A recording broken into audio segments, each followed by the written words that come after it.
Hello friends, आजच्या भागामध्ये आपण गुणक या विषयावरती बोलणार आहोत. या संपूर्ण व्हिडिओमध्ये आपण गुणक म्हणजे काय, गुणकाचे जे वेगवेगळे प्रकार आहेत, रोजगार गुणक, विदेशी व्यापार गुणक आणि गुंतवणूक गुणक या अनुषंगाने बोलणार आहोत. त्याचबरोबर गुणक आणि सीमांत उपभोग प्रवृत्ती याचा कसा संबंध आहे, हे पाहणार आहोत. त्याचप्रमाणे गुणकाची कारवाई कशा पद्धतीने होते, ते पाहणार आहोत. ते टेबल आणि आकृतीच्या सहाय्याने समजून घेणार आहोत. गुणकाची जी गृहीते आहेत, त्या अनुषंगाने आपण बोलणार आहोत. त्याचबरोबर आपण गुणकाच्या ज्या गळती कशा पद्धतीने लागू शकते, ते पाहणार आहोत आणि गुणकावरती केली जाणारी टीका हे समजून घेणार आहोत. तर आपण सुरुवात करूया पहिल्यांदा गुणक या संकल्पनेनुसार. आता केन्सच्या रोजगाराच्या सिद्धांतात गुणक संकल्पनेला अत्यंत महत्त्वाचं स्थान दिलेलं आहे. कारण गुणक ही संकल्पना म्हणजे राष्ट्रीय उत्पन्नात होणारी वाढ आणि गुंतवणुकीत होणारी वाढ याच्यातील संबंध स्पष्ट करण्याचं काम हे गुणक तत्वाच्या आधारे केलं जात असतं. आणि जेवढे गुणक जास्त असतो सॉरी जेवढा गुणक जास्त असतो, गुणक तत्व जास्त असतं, तेवढं राष्ट्रीय उत्पन्नामध्ये आणि गुंतवणुकीमध्ये वाढ होत असते. त्याच पद्धतीने वास्तव गुंतवणूक म्हणजे काय? तर वास्तव गुंतवणूक म्हणजे जी गुंतवणूक राष्ट्रीय उत्पन्न वाढवते आणि रोजगार निर्माण करते, त्याला वास्तव गुंतवणूक म्हणत असतात. म्हणजे आपण दुसऱ्या भाषेत सांगायचं म्हटलं तर ज्यामुळे राष्ट्रीय उत्पन्नामध्ये वाढ होतो आणि अधिक लोकांना रोजगार उपलब्ध होतो, त्याला आपण वास्तव गुंतवणूक असं म्हटलं जातं. आता ही गुंतवणुकीची वाढ ही कशा पद्धतीने होत असते किंवा गुणक तत्वानुसार गुंतवणुकीमध्ये वाढ कशा पद्धती होते आणि त्यांनी अंतिम रोजगार कसा वाढतो हे पण आपण समजून घेऊ शकतो. म्हणजे जेवढी मूळ गुंतवणूक वाढेल आणि मूळ गुंतवणूक वाढल्यामुळे त्यातून उत्पन्नात अधिक प्रमाणामध्ये जी अंतिम वाढ निर्माण होते, हे आपण गुणक तत्वानुसार समजून घेत असतो. आता हे गुणक तत्व मांडलं कुणी? तर सर्वप्रथम गुणक तत्वाचा जो काही संकल्पना मांडली ते आर.एफ. कान यांनी ह्या रोजगार गुणक संकल्पनाची संकल्पना मांडलेली आहे. आणि रोजगार गुणक सांगतं काय? तर रोजगार गुणक गुंतवणुकीतील बदल व रोजगारातील बदल यामधील सहसंबंध स्पष्ट करण्याचं काम हे रोजगार गुणकाच्या सहाय्याने केलं जातं. म्हणजे आपण त्याची व्याख्या जर सांगायची म्हटलं, तर उद्योग व्यवसायात गुंतवणूक केल्यामुळे प्रारंभी रोजगारात वाढ झाल्यामुळे अंतिम एकूण रोजगार काही पटीने वाढते. ही वाढ दाखवणाऱ्या प्रमाणाला आपण रोजगार गुणक असं म्हणत असतो.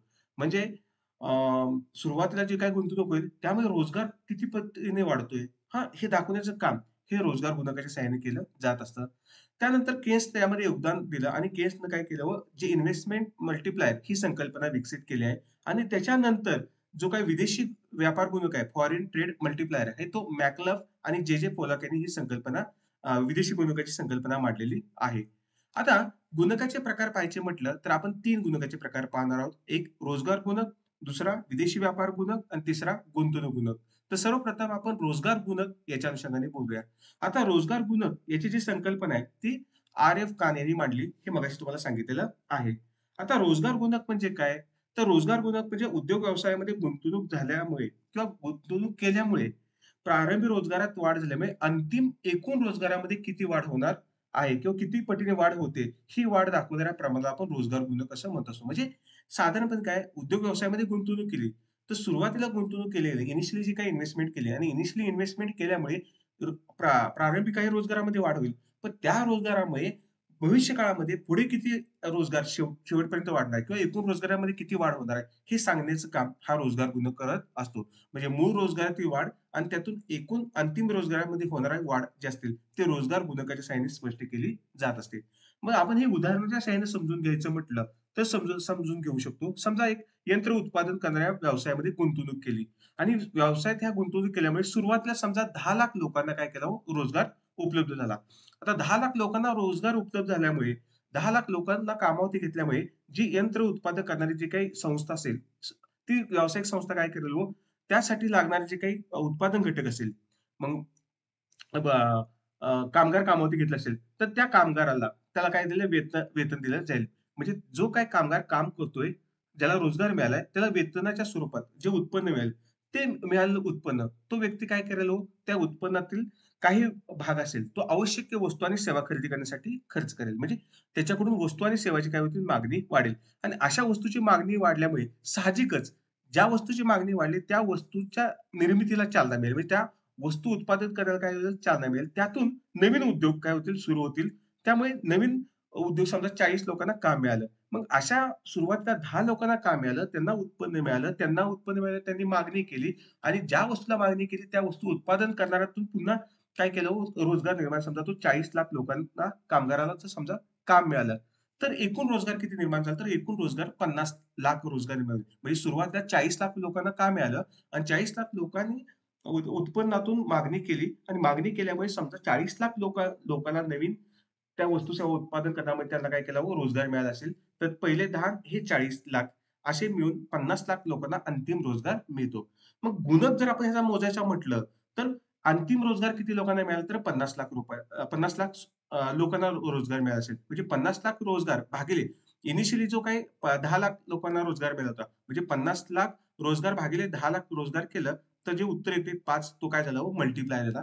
मग हा झाला गुणक झाला. म्हणजे गुंतवणूक झालेली वाढ हा रोजगार वाढीला अनेक पटीने काय असतो गती देत असतो. आता आपण दुसरा पाहूया तो म्हणजे फॉरेन ट्रेड मल्टिप्लायर म्हणजे विदेशी व्यापार गुणक. आता विदेशी व्यापार गुणकाची संकल्पना ही मॅकलब आणि जे पोलाक यांनी मांडलेली आहे. आणि ही जी काही संकल्पना मांडलेली आहे, त्या संकल्पनेतून एक स्पष्ट होते, की निर्यातीत झालेली शुद्ध वाढ म्हणजे जो एक्सपोर्ट झाला आणि एक्सपोर्टमध्ये जी काही वाढ झाली, त्या एक्सपोर्टमध्ये झालेल्या वाढीमुळे राष्ट्रीय उत्पन्नामध्ये घडून येणाऱ्या अंतिम वाढीच्या गुणोत्तराला विदेशी व्यापार गुणक असं म्हणत असतो. किंवा आपण दुसऱ्या भाषेत अजून एक व्याख्या सांगायची म्हटलं, तर एखाद्या देशाच्या आयातीपेक्षा निर्यातीत होणाऱ्या शुद्ध वाढीमुळे त्या देशाच्या उत्पन्नात घडून येणाऱ्या अंतिम वाढीच्या गुणोत्तराला विदेशी व्यापार गुणक असे म्हणत असतात. आणि हा विदेशी व्यापार गुणक काय करतो, की देशातील निर्यातीत जी शुद्ध वाढीचा किंवा जी वाढ झाली असेल, हा देशाच्या निर्यातीमध्ये जी शुद्ध वाढ झाली असेल, त्या शुद्ध वाढीचा गुंतवणुकी जो काही वाढ होणार आहे, त्या गुंतवणुकी वाढीप्रमाणेच राष्ट्रीय उत्पन्नावरती जो काही अनुकूल परिणाम होतो व राष्ट्रीय उत्पन्नामध्ये ज्या प्रमाणामध्ये वाढ होते, हे दाखवण्याचं काम काय करत असतो हा फॉरेन ट्रेड मल्टिप्लायर विदेशी व्यापार गुणक करत असतो. मग हे जर आपण सूत्राच्या सहाय्याने समजून घ्यायचं म्हटलं तर KF is equal to delta Y divided by delta X. म्हणजे इथं केएफ काय सांगितलं की विदेशी व्यापार गुणक आहे.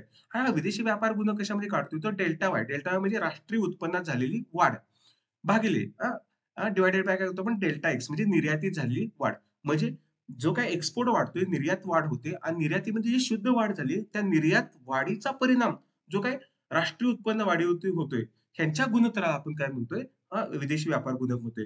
मग आता समजा जर निर्यातीमध्ये 2 कोटी रुपयांची शुद्ध वाढ झाली असेल आणि 2 कोटी रुपयाच्या शुद्ध वाढीमुळे राष्ट्रीय उत्पन्न किती वाढलं व 10 कोटी रुपयाने राष्ट्रीय उत्पन्नामध्ये वाढ होत असेल, तर विदेशी गुणक किती असेल?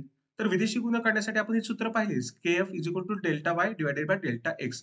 राष्ट्रीय उत्पन्नामध्ये वाढ किती झालेली व डेल्टा वाय किती आहे? 10 कोटी आणि डेल्टा एक्स म्हणजे निर्यातीत किती वाढ केली व 2 कोटी.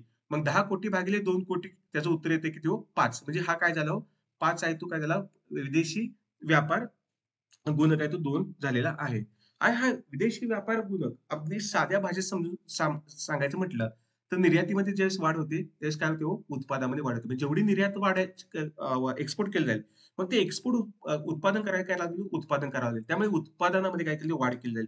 आणि उत्पादनामध्ये वाढ करायची म्हटलं, तर वेगवेगळे उत्पादन घटक कामावरती घ्यावे लागेल. लोकं कामावरती घ्यावे लागतील.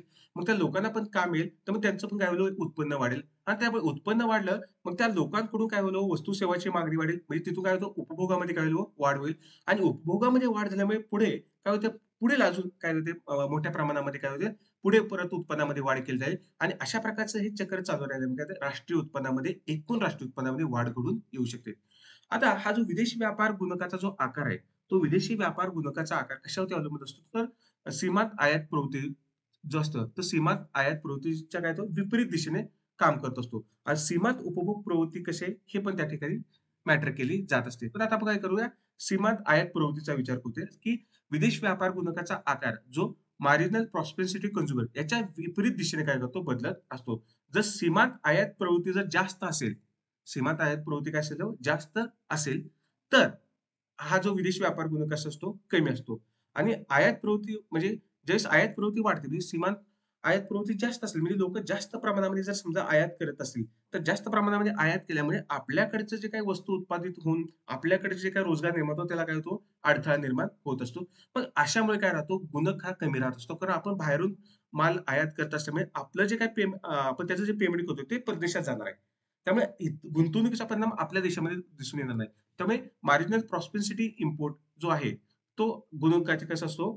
विरुद्ध दिशेने काम करत असतो. म्हणजे आयात प्रवृत्ती वाढली का गुणक काय होणार हो? कमी होणार आणि आयात प्रवृत्ती जेवढी कमी असेल, तेवढं काय होईल हो, आपल्याकडचा जो गुणक असेल तो गुणक जास्त होऊ शकतो. त्यामुळे लक्षात ठेवायची गोष्ट कुठलं, तर विदेशी व्यापार गुणकाचा आकार हा सीमांत आयात प्रवृत्तीच्या व्यस्त प्रमाणामध्ये बदलत असतो.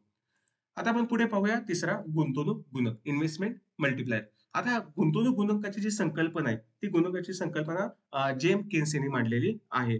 आणि ही जी अभ्यासाच्या दृष्टिकोनातून एक महत्त्वाची संकल्पना आहे आणि केन्सने जो रोजगारीचा सिद्धांत सांगितला, त्या सिद्धांतामध्ये एक प्रमुख घटक म्हणून काय होतो, गुंतवणूक गुणकाकडे पाहिलं जातं. आता गुंतवणूक गुणक म्हणजे काय? तर गुंतवणुकीत जी प्रारंभी वाढ होते आणि त्या गुंतवणुकीत जी प्रारंभी वाढ झाल्यामुळे राष्ट्रीय उत्पन्न आणि रोजगारामध्ये जे अनेक पटीने वाढ निर्माण होते, त्याला आपण काय म्हणतो, गुंतवणूक गुणक असं म्हणत असतो. म्हणजे याच्यामधला मुख्य संबंध काय, तर ज्यावेळेस गुंतवणुकीत वाढ होते, गुंतवणूक वाढ झाल्या का परिणामकारक मागणी वाढते आणि परिणामकारक मागणी ज्यावेळेस वाढ होते, त्यावेळेस उत्पन्न आणि रोजगारामध्ये वाढ होत असते. म्हणजे जेवढी गुंतवणूक वाढेल, तेवढा लोकांना रोजगार मिळेल. लोकांना रोजगार मिळाला का त्यांच्याकडे उत्पन्न येईल. त्या लोकांना उत्पन्न आलं तर त्यांच्याकडून मागणी वाढेल. म्हणजे ती परिणामकारक मागणीत वाढ होईल आणि मागणी वाढली म्हणजे उत्पन्न वाढेल आणि त्यातून मागणी पूर्ण करण्यासाठी वेगवेगळे रोजगार सुरू होतील. त्यामुळे रोजगारामध्ये पण वाढ होऊ शकते. मग हे जे काही इन्व्हेस्टमेंट मल्टिप्लायर आहे, तो आपण काढू शकतो की K is equal to delta Y divided by delta I. म्हणजे इथं के काय दाखवत आहे? के इंडिकेट करतो की इन्व्हेस्टमेंट मल्टिप्लायर जो गुंतवणूक गुणक आहे आणि डेल्टा वाय काय इंडिकेट करतो? चेंज इन नॅशनल इन्कम म्हणजे राष्ट्रीय उत्पन्नामध्ये जो काय बदल होतोय. मग राष्ट्रीय उत्पन्नामध्ये बदल कशामुळे होतो? तर डेल्टा आयमुळे. म्हणजे गुंतवणुकीत बदल झाला का राष्ट्रीय उत्पन्नामध्ये बदल हा होत असतो. मग जो काही बदल आहे, तो बदलाचा जो काही रेशिओ असेल, त्याला आपण काय म्हणतो? गुंतवणूक गुणक असं म्हणतो. म्हणजे delta Y divided by delta I त्याचं जे उत्तर येणार आहे, तो काय असणार आहे? गुंतवणूक गुणक असणार आहे. आता हे जर आपण उदाहरणाच्या साहाय्याने समजून घ्यायचं म्हटलं, तर समजा गुंतवणूक किती केली हो? 50 कोटीने वाढवली. म्हणजे आता गुंतवणूक 50 कोटीने वाढवली म्हणजे डेल्टा आय किती झालं हो? 50 कोटी. त्यामुळे राष्ट्रीय उत्पन्न किती वाढलं? 200 कोटीने वाढलं. म्हणजे डेल्टा वाय किती झालं हो? 200 कोटी. मग हे जर सूत्रात आपण घातलं तर K is equal to delta Y किती आहे हो? 200 कोटी रुपये. म्हणजे राष्ट्रीय उत्पन्न 200 कोटीने वाढले. म्हणजे चेंज इन नॅशनल इन्कम किती आहे हो? 200 कोटी आहे. आणि डेल्टा आय किती आहे हो? चेंज इन इन्व्हेस्टमेंट किती आहे हो? 50 कोटी आहे. त्यामुळे 200 कोटी भागिले 50 कोटी केलं तर उत्तर किती येईल हो? 4. म्हणजे जो इन्व्हेस्टमेंट मल्टिप्लायर आहे तो किती आहे हो? 4 या ठिकाणी असणार आहे. म्हणजे हे सगळं समजून घ्यायचं म्हणजे आपण आता सांगितले शॉर्टमध्ये सांगायचं म्हणजे जेवढी नवीन गुंतवणूक होईल, तेवढं उत्पन्न आणि रोजगारामध्ये वाढ होईल. उत्पन्न आणि रोजगारामध्ये वाढ झालं, उत्पादन रोजगारामध्ये, तर उत्पन्न वाढ होते. उत्पन्न वाढ झाली का उपभोगामध्ये वाढ होते आणि उपभोगामध्ये वाढ झाली का पुढील जी उत्पादन गुंतवणूक आहे त्यामध्ये वाढ होते आणि त्यामुळे एकूण उत्पादनामध्ये अनेक पटीने काय होते? वाढ होत असते. म्हणजे ह्यात सर्वात अजून एक छोटासा पण महत्त्वाचा घटक लक्षात ठेवण्यासारखा आहे. म्हणजे जे लहान गुंतवणूक मध्ये जे बदल होतात, त्यामुळे अर्थव्यवस्थेमध्ये मोठे उत्पन्न, रोजगार निर्माण होत असतात. आता पुढे आपण पाहूया, की गुणक म्हणजे काय? आता गुणक मगाशीच आपण बऱ्या प्रमाणामध्ये डिस्कस केलेलं आहे. आता थोडं गुणक आणि त्याच्यावरती मार्जिनल प्रॉफिटेबिलिटी टू कन्झ्युम ते जरा थोडं आपण ॲड करून इथं समजून घ्यायचा प्रयत्न करूया. आता गुणक म्हणजे काय? तर गुणक म्हणजे जो गुंतवणुकीचा उपभोगावरती होणारा जो परिणाम आहे, तो स्पष्ट त्या गुणकातून होत असतो. ना आपण व्याख्या पाहिली म्हणजे गुंतवणुकीत वाढ केली असता एकूण उत्पादनामध्ये किती वाढ होते, हे दर्शवणारं प्रमाण म्हणजे काय असतो? मल्टिप्लायर असतो. आता गुणकाचा जो काही आधार आहे, तो काय हो? सीमांत उपभोग प्रवृत्ती. हा महत्वाचा आहे. एम-पी-सी. सीमांत उपभोग प्रवृत्ती ज्या प्रमाणामध्ये आहे, ज्या प्रमाणामध्ये वाढते, त्या प्रमाणामध्ये मल्टिप्लायर वाढत असतो. म्हणजे समजा गुंतवणुकीमध्ये सीमांत उपभोग प्रवृत्ती वाढली असेल, तर गुणक पण त्यामुळे वाढतो आणि सीमांत उपभोग प्रवृत्ती कमी झाली, तर गुणक पण काय होतो? कमी होत असतो. म्हणजे आता एक उदाहरण सांगायचं समजा एखाद्या उद्योगात गुंतवणूक वाढली असेल, तर त्या उद्योगात गुंतवणूक वाढल्यामुळे काय होईल? त्या ठिकाणी रोजगार वाढेल आणि त्या ठिकाणी रोजगार वाढला, मग तिथं लोकं कामाला घेतली. मग त्या लोकांना काय मिळेल हो? उत्पन्न मिळेल. त्या लोकांना उत्पन्न मिळाल्यामुळे ते लोकं काय करतील? त्या उत्पन्नातील जो भाग आहे, तो काय करतील हो? उपभोगावरती खर्च करतील आणि त्यांनी उपभोगावरती खर्च केल्यामुळे त्यांची जी काही मागणी निर्माण होणार, त्यामुळे इतर ज्या वस्तू ते मागणी केली, त्या क्षेत्रातील, त्या उद्योगातील काय होईल? उत्पादन वाढलं जाईल आणि तिथं पण उत्पन्न काय होतं? वाढू शकतं. मग अशा रीतीने प्रारंभिक गुंतवणूक जी केली जाते, त्यामुळे अनेक पटीने जे काही उत्पन्न वाढतं, हाच म्हणजे काय असतो? मल्टिप्लायर असतो, गुणक असतो. म्हणजे गुंतवणुकीत वाढ, त्यामुळे उत्पादनामध्ये वाढ, उत्पादनामध्ये वाढ म्हणजे उपभोगामध्ये वाढ, उपभोगामध्ये वाढ म्हणजे पुन्हा परत उत्पादन वाढतं. अशातून काय होतं? मोठ्या प्रमाणामध्ये जो रोजगार आहे, तो रोजगार एकूण उत्पन्न हे वाढत जात असतं.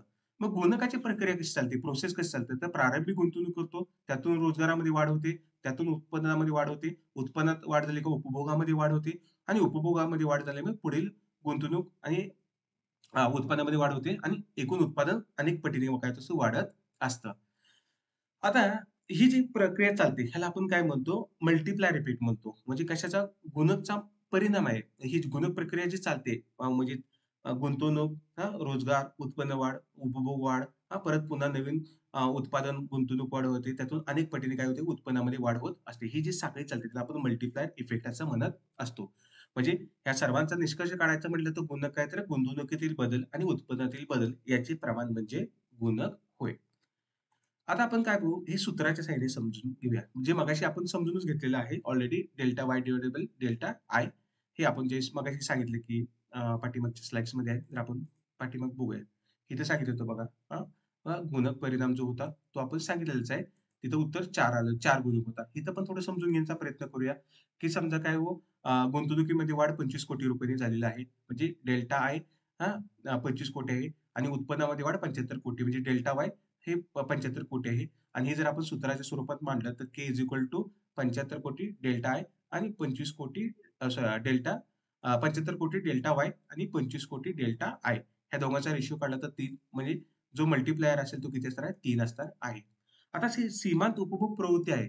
ते सीमांत उपभोग प्रवृत्ती आणि गुणक याचा कशा प्रकारचा संबंध असतो आपण समजूया. म्हणजे गुणक परिमाणाला जी प्रेरक शक्ती असते ती उपभोग प्रवृत्तीमधून काय असते मिळत असते. म्हणजे जेवढी सीमांत उपभोग प्रवृत्ती तेवढा गुणकाचा आकार काय प्रवृत्ती ही गुणकाचा आकार निर्माण करत असते. म्हणजे सीमांत उपभोग प्रवृत्ती जास्त असेल तर गुणकाचं मूल्य जास्त असतं. आता कसं असतं? तर सीमांत उपभोग प्रवृत्ती जास्त म्हणजे सीमांत उपभोग प्रवृत्ती म्हणजे तो आपल्याला पाठीमागे अ, काही व्हिडिओमध्ये पाहिलंय म्हणजे 1 इज इक्वल टू काय असतो? एम-पी-सी अधिक एम-पी-एस म्हणजे marginal prosperity to consumer plus marginal prosperity to save is equal to 1 असतं.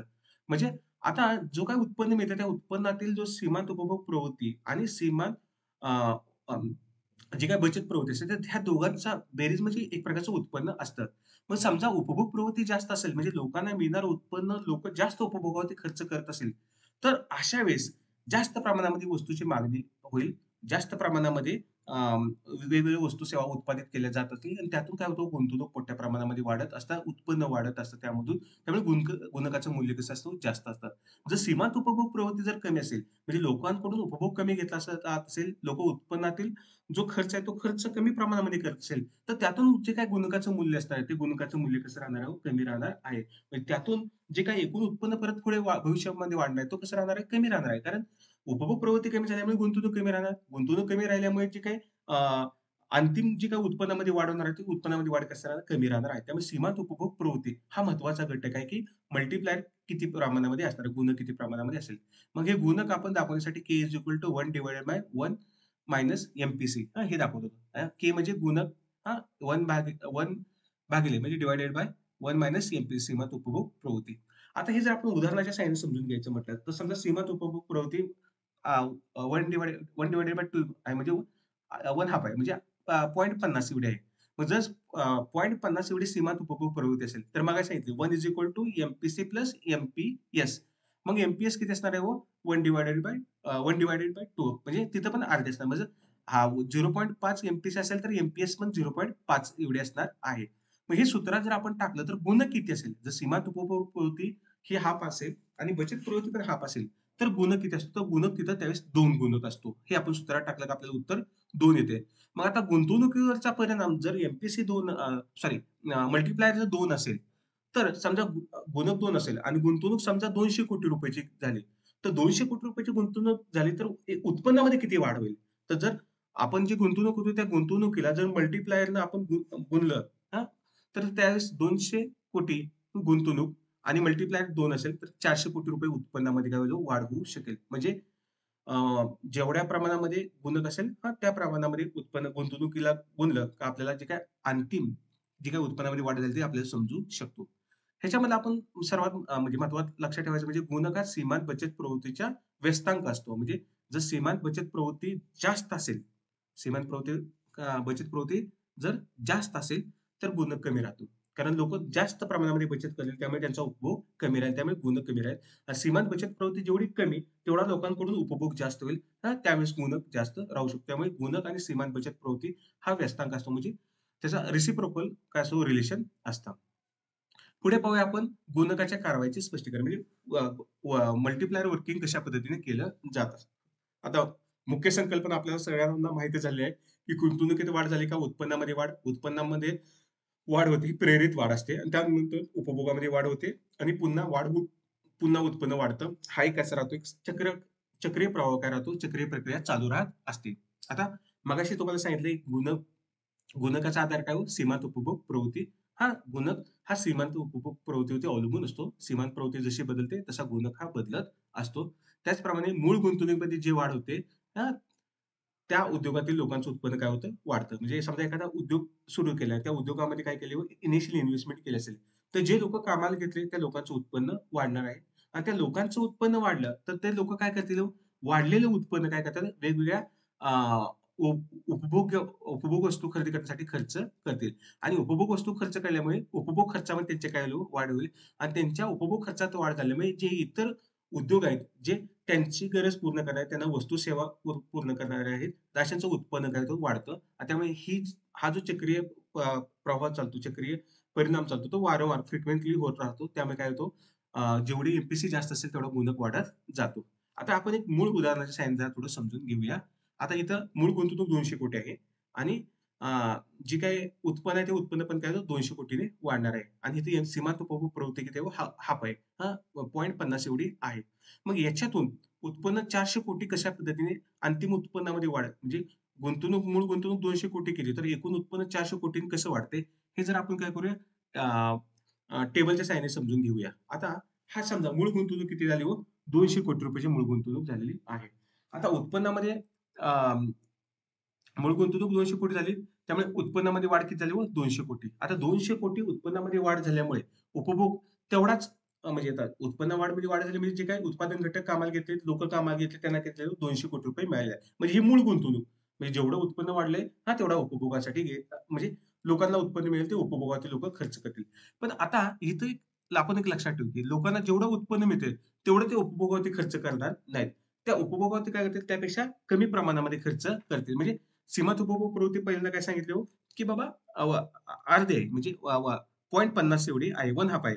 मग आता हा जो 200 कोटी रुपये म्हणजे उत्पन्न मिळेल तेवढं उपभोगावरती खर्च न करता लोकं काय करतील हो, त्यांच्या उत्पन्नातील 50% सेव्हिंग करतील. म्हणजे 100 कोटी सेव्हिंग होईल आणि 100 कोटी रुपये काय होईल उपभोगावरती खर्च केले जातील.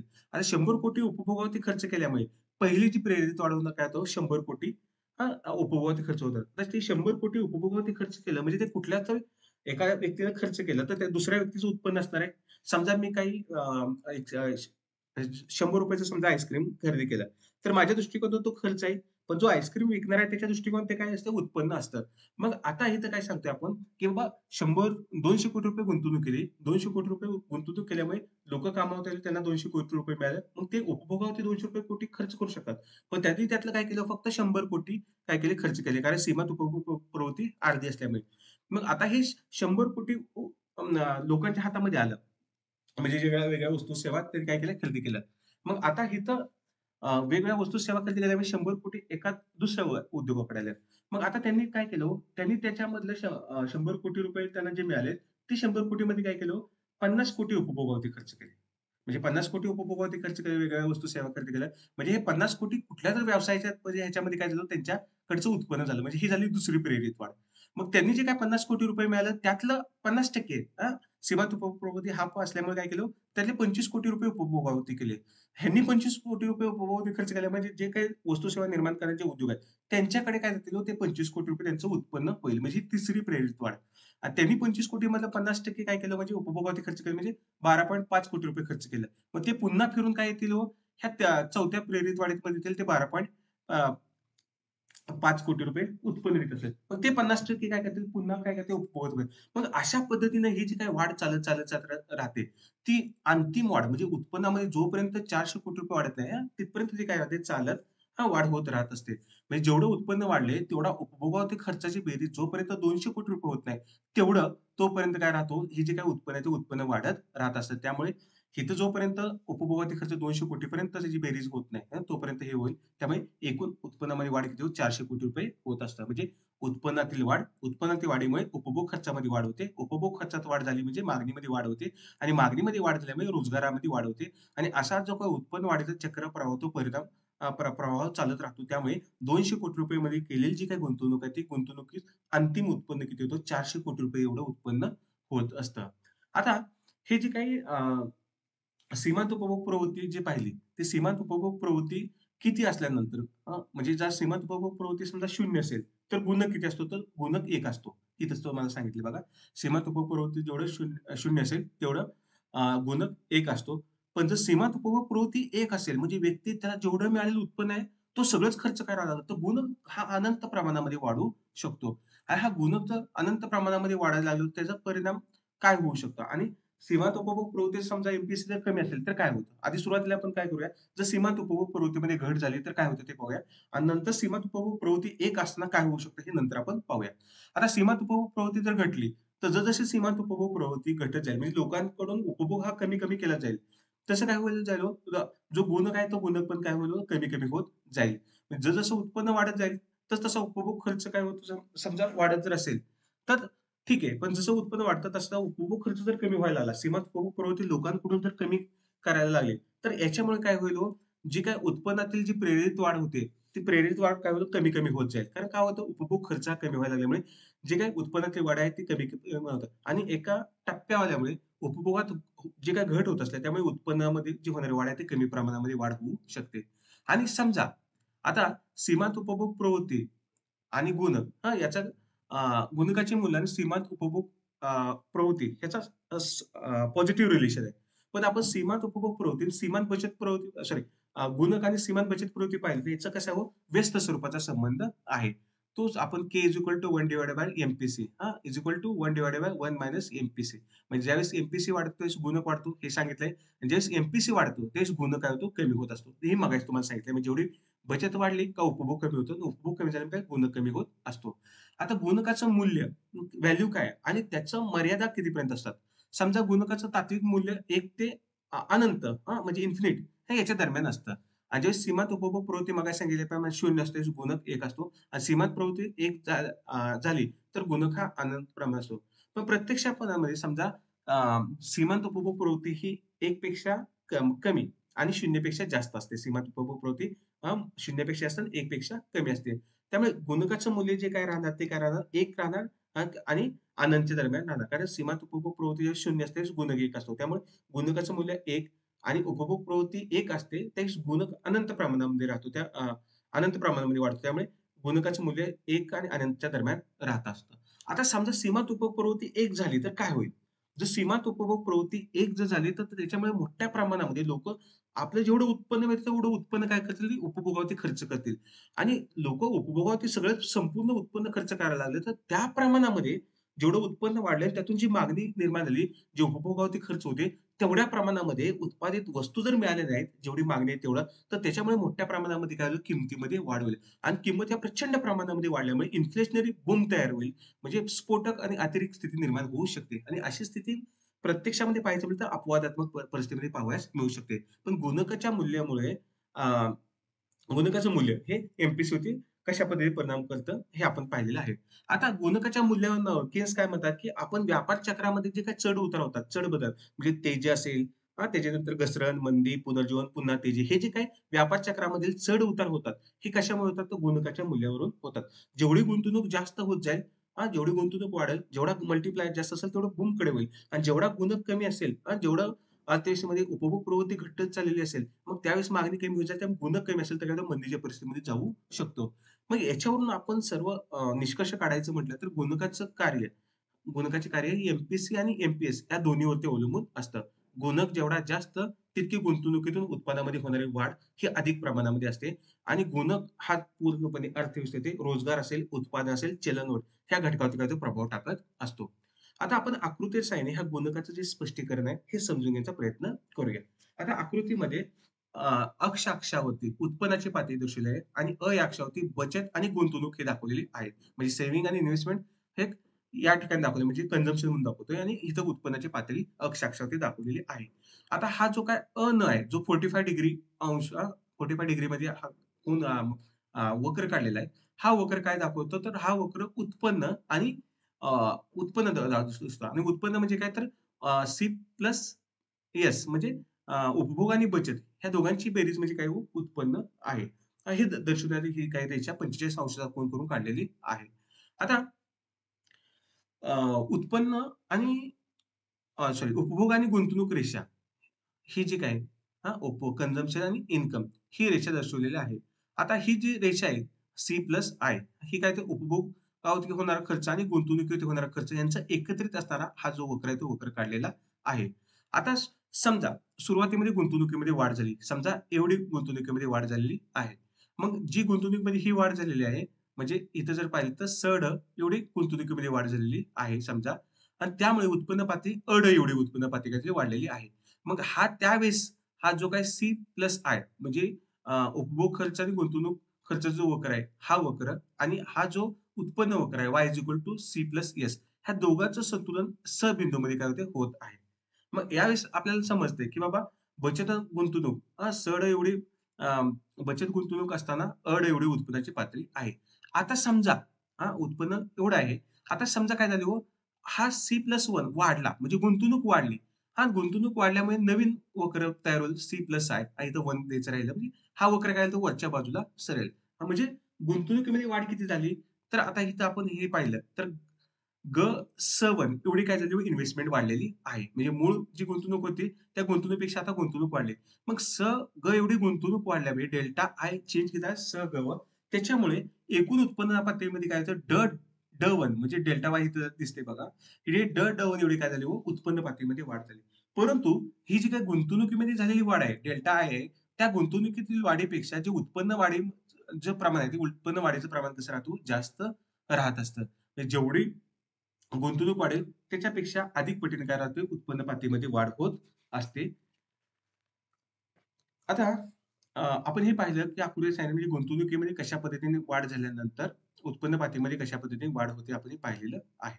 आता आपण काय करूया, ह्या जो गुणक तत्व मांडलेलं आहे, हे गुणक तत्व म्हणजे आता आपण हे पाहिलेलं आहे. म्हणजे उत्पन्नामध्ये जो काही बदल होतो, सॉरी गुंतवणुकीमध्ये जो काही बदल होतो, त्यामुळे उत्पन्न पातळीमध्ये बदल होत असतो. आता ह्याच्यामध्ये अजून एक मल्टिप्लायर इफेक्ट बरोबर आपण रिव्हर्स मल्टिप्लायर पण जरा थोडं समजून घेऊया. मल्टिप्लायर इफेक्ट पाहिले की आपण गुणक उत्पन्नातील बहुगुणित परिणाम असतो. म्हणजे जेवढं इन्व्हेस्टमेंट जास्त होईल तेवढं उत्पन्नामध्ये जास्त प्रमाणामध्ये जर वाढ होत असेल, तर आपण त्याला मल्टिप्लायर इफेक्ट म्हटलं होतं. आणि आता रिव्हर्स मल्टिप्लायर म्हणजे काय? तर गुणकाचा परिणाम मागच्या दिशेने होत असतो. म्हणजे समजा गुंतवणुकीमध्ये घट झाली असेल, तर गुंतवणुकीमध्ये घट झाली असेल, तर त्यामुळे काय होतं उत्पन्नामध्ये पण काय होतं अधिक प्रमाणामध्ये जर घट होत असेल, त्याला आपण रिव्हर्स मल्टिप्लायर म्हणत असतो. आणि आपण हे पाठीमागच्या आकृतीच्या सहाय्याने आपण मल्टिप्लायर इफेक्ट पाहिला होता. रिव्हर्स मल्टिप्लायर तुमच्या माहितीसाठी सांगितलेला आहे. आता आपण पुढे पाहूया. हा जो काही गुणक तत्व मांडले, त्यासाठी काही गृहीतके पकडलेली आहेत. ती कोणती गृहीत आहेत? तर त्यांनी सांगितले, की अर्थव्यवस्था ही उद्योगप्रधान आहे. म्हणजे इंडस्ट्री आहे ती कशी आहे हो? उद्योगप्रधान अर्थव्यवस्था आहे. दुसरं गृहीत पकडलंय, की अर्थव्यवस्था कशी आहे हो? बंदिस्त आहे. क्लोज्ड इकॉनॉमी म्हणजे अर्थव्यवस्था बंदिस्त असल्यामुळे परकीय व्यापार त्या ठिकाणी चालत नाही. कोणत्या प्रकारचा परकीय फॉरेन ट्रेड त्या ठिकाणी होत नाही, असं गृहीत धरलेलं आहे. तिसरं गृहीत धरलं, की सीमांत उपभोग प्रवृत्ती कशी असते हो? स्थिर असते.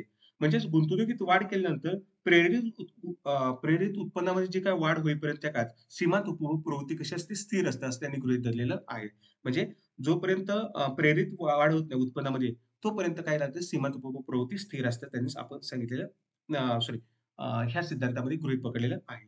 चौथं सांगितलं, की अर्थव्यवस्था कशी आहे हो? अर्थव्यवस्थेमध्ये स्वायत्त गुंतवणूक केली जाते. म्हणजे गुंतवणूक जी केली जाते सरकारकडून गुंतवणूक केली जात असते. त्याचप्रमाणे अर्थव्यवस्थेमध्ये कशी हो? अपूर्ण रोजगाराची स्थिती पाहावयास मिळत असते. 6वं गृहीत पकडलं, की अर्थव्यवस्थेमध्ये गुंतवणुकीमध्ये काय होते हो? शुद्ध वाढ होत आहे. म्हणजे जी इन्व्हेस्टमेंट आहे ती नेट इन्व्हेस्टमेंट त्या ठिकाणी होत असते. त्याच्यामुळे काय होतं उत्पन्न पातळीमध्ये वाढ होत असते. म्हणजे गुंतवणुकीमध्ये शुद्ध वाढ होते असं त्यांनी गृहीत पकडलेलं आहे. त्याप्रमाणे 7वं गृहीत त्यांनी पकडलंय, की अर्थव्यवस्थेत मजुरीची पातळी असेल, त्याचप्रमाणे किंमत पातळी असेल किंवा इतर अन्य घटक कसे आहेत तो कायम आहे. त्यामध्ये कुठल्या प्रकारचा बदल होत आहे ते स्थिर पकडलेले आहे. म्हणजे मजुरी पातळीमध्ये बदल होत नाही, किंमत पातळीमध्ये बदल होत नाही. कारण हा जर बदल झाला तर त्याचा निगेटिव्ह इम्पॅक्ट कशावर होतो? मल्टिप्लायरवरती होत असतो. त्यामुळे हे काय केलं मजुरी पातळी, किंमत पातळी स्थिर पकडलेली आहे. पुढचा 8वा पकडलाय, की कर्जफेडीच्या कारणासाठी लोकांचा उपभोग खर्च कमी केला जात नाही. किंवा लोकांची जी बचत आहे, त्या बचत खर्चामुळे कुठल्या प्रकारचं उपभोग खर्चामध्ये घट होत नाही. म्हणजे जो काही मिळणारं उत्पन्न आहे, ते कर्जफेडीसाठी न वापरता मिळणारं उत्पन्न कशासाठी वापरलं जातं? उपभोगावरती वापरलं जात असतं. त्यामुळे कर्जफेड किंवा बचतीमुळे उपभोगामध्ये घट होत नाही, असं त्यांनी गृहीत धरलेलं आहे. पुढे त्यांनी नवं गृहीत पकडलंय, की गुंतवणुकीमुळे उपभोग खर्चात ज्या प्रमाणामध्ये वाढ होते, त्या प्रमाणामध्ये उपभोग्य वस्तूच्या उत्पन्नामध्ये वाढ होत आहे. म्हणजे जेवढं उपभोगामध्ये वाढ होते, उपभोग खर्चामध्ये वाढ होते, त्यामुळे मागणीमध्ये वाढ होते. त्या प्रमाणामध्ये उपभोग्य वस्तूच्या उत्पादनामध्ये पण वाढ होत असते. म्हणजे उपभोग्य वस्तूच्या उद्योगामध्ये अतिरिक्त उत्पादन क्षमता अस्तित्वात आहे, उपलब्ध आहे त्याच्याकडे, असं त्यांनी गृहीत पकडलेलं आहे. 10वं गृहीत पकडलं त्यांनी प्रेरित गुंतवणुकीमध्ये बदल होत नाही. म्हणजे जी काही गुंतवणूक प्रायव्हेट सेक्टरकडून केली जाते, प्रॉफिट मोटिव्हने केली जाते, त्यामध्ये कोणत्याही प्रकारचा बदल होत नाही. आणि 11वं गृहीत पकडलं, की भांडवल असेल, कच्चा माल असेल इत्यादी उत्पादन साधनाचा पुरवठा कसा आहे हो, लवचिक असतो असं त्यांनी गृहीत पकडलेलं आहे. आणि या गृहीतकावरती पूर्णपणे गुणकाची जी संकल्पना आहे, ती संकल्पना स्पष्ट करण्याचा प्रयत्न केलेला आहे. आता या गुणकाच्या काही गळती आहेत, लिकेजेस आहेत, म्हणजे काही मर्यादा आहेत. त्या कोणकोणत्या मर्यादा आहेत, हे जर आपण समजून घ्यायचा प्रयत्न करूया. मग त्यामधलं पहिलं आहे, की अवास्तव गृहीतके. अवास्तव गृहीते. आता अ, ज्यावेळेस ह्या गुणकाच्या काही लिमिटेशन सांगितल्या. त्या लिमिटेशन सांगत असताना जे काही गृहीत पकडले, जे आत्ताच आपण डिस्कस केलेले आहे. त्यामध्ये त्यांनी सांगितले गुणक सिद्धांताने जे गृहीत पकडले, ते काय पकडले हो? अवास्तव गृहीतके स्वीकारलेली आहेत. मग त्याच्यामधलं सांगितलं, की अर्थव्यवस्था कशी असते हो? प्रत्यक्ष जी अर्थव्यवस्था असते, ती कशी असते हो? स्थिर असते, असं त्यांनी गृहीत धरलेलं आहे. पण प्रत्यक्षामध्ये अर्थव्यवस्था स्थिर नसून ती कशी असते हो? गतिमान असते, ओपन इकॉनॉमी असते. त्यामुळे जी अर्थव्यवस्था असते, क्लोज्ड इकॉनॉमी आपण पकडू शकत नाही. आणि जी काही इकॉनॉमी असते, ती इकॉनॉमी कशी असते हो? गतिमान असते. त्यामुळे अ, प्रत्यक्ष अर्थव्यवस्था गतिमान असल्यामुळे उपभोग प्रवृत्ती कशी राहते हो? स्थिर राहत नाही. त्याचप्रमाणे भांडवल असेल, कच्चा माल असेल, मजूर असेल, ह्या उत्पादन घटकाचा जो काही पुरवठा आहे, तो उत्पादन घटकाचा पुरवठा कसा नसतो हो? लवचिक नसतो. काही वेळेस म्हणजे अलवचिकतेने काय केलं? गृहीत धरलेलं आहे. पण जो पुरवठा असतो, तो पुरवठा कसा काही वेळेस अलवचिक पण असण्याची शक्यता असू शकते. मग अलवचिक पुरवठा असेल, तर अलवचिक पुरवठ्यामुळे भांडवलाच्या अ, म्हणजे मोबदला, व्याजदर वाढू शकतो, मजुराचे वेतन दर वाढू शकतो, कच्च्या मालाची किमती वाढू शकतो. तर त्याचा परिणाम काय होऊ शकतो? ह्या गुणकावरती होऊ शकतो. कारण त्या किमती वाढू शकतात. त्याचप्रमाणे अ, जे परराष्ट्रीय असेल, ते परराष्ट्रीय व्यापार व व्यवहारामुळे उत्पन्न प्रवाह बदलू शकतो. आता व्यापार जो काय होत असतो, तो व्यापार आधुनिक काळामध्ये सर्वच देश परराष्ट्रीय व्यापारामध्ये सहभागी झालेले आहेत. म्हणजे कोणतेही इकॉनॉमी क्लोज राहिलेले नाही. त्या सर्व इतर देशासोबत काय ते व्यापार व्यवहार करत असतात. त्यामुळे अर्थव्यवस्था बंदिस्त असत नसल्यामुळे आंतरराष्ट्रीय व्यापार होतो. आंतरराष्ट्रीय व्यापार होत असल्यामुळे आपल्याकडचं चलन, आपल्याकडचा पैसा बाहेर जात असल्यामुळे काय होतो, गुंतवणुकीवरती गुंतवणुकीवरती मर्यादा पडत असतात. त्याचप्रमाणे समाजामध्ये काही लोकांनी कर्ज घेतलं असेल, त्या कर्ज व्यवहाराचे प्रमाणही होत असते. कर्ज व्यवहार होत असल्यामुळे कर्जाची परतफेड होत असल्यामुळे ह्या कर्ज व्यवहारामुळे पण काय होतं, गुणकाला गळती मिळू शकते. म्हणजे जे काही गुणक जे मर्यादित होणारे हे जे घटक पाहिलेत, हे सगळे घटक घडून येतात. पण त्यांनी जी काही परिस्थिती पाहिली, ते अवास्तव गृहीतक पकडून जी काही गुणकाची कारवाई त्यांनी सांगितली आहे, याच्यावरती गुणकावरती त्यामध्ये मर्यादा पडत असतात. दुसरं सांगितलंय की कर्जफेड. आता लोकांचं वाढलेलं उत्पन्न लोकांनी जुन्या कर्जफेड करण्यासाठी जर वापरलं, जुन्या कर्जफेडीसाठी वापरत असेल, तर त्यावेळेस काय होतं, त्या उत्पन्न प्रवाह हा वेगळ्या दिशेने जाईल. म्हणजे जो उपभोगावरती खर्च होणार होता, तो काय होईल हो, कर्जफेडीसाठी वापरला जाईल. त्यामुळे उत्पन्न वाढीच्या प्रमाणामध्ये उपभोग वाढणार नाही. कारण लोकं कर्ज फेडण्यासाठी तो पैसा वापरत असल्यामुळे उपभोग कमी होईल. तसेच जर श्रीमंतांनी उपभोगाऐवजी पैसा साठवला, म्हणजे जो काही खर्च असेल, तो खर्च श्रीमंताने त्याला मिळालेला पैसा उपभोगामध्ये खर्च केला नाही, त्याने एकूण उत्पन्नातून तो पैसा जर काय केला हो, बचत जर केला असेल, तर त्यामुळे तो त्यांचा उपभोग कमी होईल. त्यामुळे उत्पन्न प्रवाह काय होऊ शकतो, घटू शकतो. त्याचा गुणवत्तेवर प्रभाव पडू शकतो. तिसरं सांगितलंय, की रोख रकमेचा साठा. हा एक आहे, की त्यामुळे गुणकाला काय होतं, गळती, लिकेजेस येऊ शकतात. आता लोकं रोख पैसा स्वतःच्या जवळ बाळगण्याची प्रवृत्ती जरा लोकांमध्ये असते. सामान्यतः ते असतेच. लोकं स्वतःच्या जवळ पैसे जवळ बाळगत असतात. आणि त्यामुळे काय होतं, हा पैसा कसा राहतो, निष्क्रिय पैसा राहत असतो. तो पैसा उत्पादन प्रक्रियेसाठी वापरला जात नाही, उपभोगासाठी पण वापरला जात नाही. त्यामुळे वाढलेल्या उत्पन्नातील पैसा जर रोख स्वरूपात लोकं ठेवायला लागली, तर लोकं रोख स्वरूपात पैसा ठेवायला लागले, त्यामुळे काय होतं, गुणकाला गळती लागते. मग त्यामुळे काय होतो, गुणकावरती परिणाम होऊ शकतो. तसेच समजा अर्थव्यवस्थेमध्ये मंदी येण्याची काही शक्यता असल्यास लोकं रोख प्रवृत्ती काय जास्त करतात, जवळ ठेवतात. म्हणजे मंदीच्या काळामध्ये लोकं जास्त पैसे जवळ ठेवत असतात किंवा मंदी येण्याची जर त्यांना शक्यता वाटली, तर लोकं पैसे जवळ बाळगून ठेवतात. मग त्यामुळे उत्पन्नातून जो पैसा बाजूला काढून ठेवला जातो, तेवढा भाग काय राहतो, कमी होतो. म्हणजे उपभोगापासून काय राहतो? कमी होतो. उपभोग कमी होतो. त्यामुळे त्याचा परिणाम गुणकावरती होऊ शकतो. त्यामुळे गुणक प्रभाव कमी होऊ शकतो. अ, पुढचा चौथा मुद्दा आहे तो म्हणजे बचत. आता लोकांनी जे बचत आहे, ती बचत लोकं बँकेत ठेवी ठेवतील किंवा अन्य स्वरूपातील जे काही इतर ठिकाणी ते काय करायचं बचत केली असेल. मग अशी जर बचत केली असेल, आज ती बचत गुंतवणुकीसाठी वापरण्यासाठी आली जर नसेल, तर अशा वेळेस जो बचतीचा जो प्रभाव गुंतवणुकीच्याद्वारे येणार होता आणि त्यातून जो काही गुणक प्रवाह तयार होणार होता, त्याला गळती लागू शकते. म्हणजे बचत जर कमी झाली, तर गुणक प्रमाण काय होतं कमी होतं. बचत ही गुंतवणुकीसाठी वापरली जाऊ शकते. त्यामुळे जर लोकं अन्य ठिकाणी किंवा इतरत्र बचत करत असतील, तर त्यामुळे गुणकाला गळती लागू शकते. पुढचा 5वी गळती आहे, की जुन्या रोख्यांची खरेदी. आता वाढलेल्या उत्पन्नातील काही भाग हां, रो अ, रोख्याच्या खरेदीसाठी वापरला जात असेल, तर उपभोगातील खर्च कमी होऊन गुंतवणुकीमध्ये काय होणार हो, घट होणार आहे. म्हणजे वाढलेलं उत्पन्न असेल, पण ते शेअर्स वगैरे खरेदी करायला लागल्यामुळे तिथं पैसा गुंतला जाईल. त्यामुळे काय होतो, जो काही उपभोगावरती खर्च होता तो कमी होणार होतो. हां, त्यामुळे गुंतवणुकीमध्ये घट होईल. गुंतवणुकीमध्ये तसेच जुने रोखे जे पर्चेस केले होते, ते जुने रोखे विकून त्यातून जो काही पैसा मिळत असेल आणि तो पैसा उपभोगावरती खर्च केला नाही, तरी पण काय होतं गुणकाला गळती लागू शकते. म्हणजे एकूण उपभोगावरती खर्च कमी होणं. हां, त्याच्याऐवजी जर दुसरीकडे पैसा गुंतवला असेल, दुसरे शेअर्स खरेदी केले असेल, हां, त्यामुळे गुणक घटतो. कारण उपभोग खर्च कमी झाल्यावर गुणक काय होतो कमी होऊ शकतो. 6वा गळती आहे ती वस्तू आणि सेवांची उपलब्धता. आता लोकांच्या उत्पन्नामध्ये वाढ होईल. ज्या प्रमाणामध्ये उत्पन्न वाढेल, त्या उत्पन्न वाढीच्या प्रमाणामध्ये उपभोग आणि सेवाची जर उपलब्ध झालेल्या नाहीत, म्हणजे उत्पन्न वाढले, लोकांकडून मागणी वाढली आणि त्या प्रमाणामध्ये जर समजा वस्तू सेवा उपलब्ध झाल्या नाहीत, तर उपभोग प्रवृत्ती काय होऊ शकतो, त्यामुळे कमी होऊ शकते आणि त्यामुळे गुणकावरती मर्यादा पडू शकते. म्हणजे उत्पन्नामध्ये जे काही वाढ झाली, त्या वाढीचं उपभोगामध्ये रूपांतर त्यामुळे होऊ शकणार नाही. त्यामुळे ही गुणकाची गळती होऊ शकते. पुढचा 7वा मुद्दा सांगितलेला शुद्ध आयात, नेट इम्पोर्ट जी केली जाते. जर देशामध्ये केली जाणारी जर आयात ही निर्यातीपेक्षा जास्त असेल. बघा, देशात केली जाणारी आयात ही जास्त असेल. हां, निर्यातीपेक्षा समजा जास्त असेल, तर तिची किंमत देण्यासाठी म्हणजे आयात जास्त केली म्हटल्यावर त्याचं पेमेंट करावं लागेल. मग त्याची किंमत देण्यासाठी वाढलेल्या उत्पन्नाचा काही भाग काय करता येईल, तो आयातीचं पेमेंट करण्यासाठी दिला जाईल.